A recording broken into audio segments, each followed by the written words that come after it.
Yan na, pinapa-overtime. Nandiyan na, Kevin! Mamaya na yan. Mamaya na, kay malapit na. O dalawang ano na lang, dalawang... Dito ko sa likod lagi, kung abre. Waya, sarado. Sarado. Silom na. Silom na. Nadya na. Yaw, maluran, magyabot ka na. Yaw, pariha. Kaya gaan.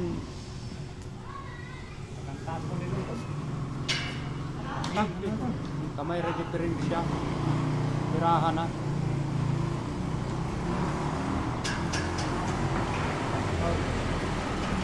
Uuwi na kasi bukas. Kaya tapusin na muna. Magraras-ras na tuloy. Dahil wala sa plano mag-uwi. Bigla ang uwi. Kung mo hindi ka pinising eh. Kain. Pinisingan mo pag Domingo. Pati ini. Dagdagan mo yan dyan, oh. Ako nandun. Kaya nga, para magtibay yan, pinisingan mo na lang, tapos lagyan mo doon ng isang patong. Ganda na tingnan. Di yeah. Ito ni Dikit. Pawangan man to ng mga doon. Bakit? Mga doon. Mga boss ko, oh. Yan, ang mga boss namin. Welding ko, no?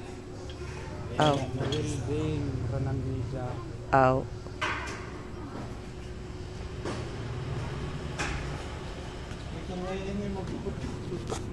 Ay, ito niya na may magkapot. Anhain. Doon, magnet. Ano siya? Tinapag ko naman. Ito na huyog. Nakatayo. Yan. Yan pa yung isa naming boss. Boss, yes, Kevin.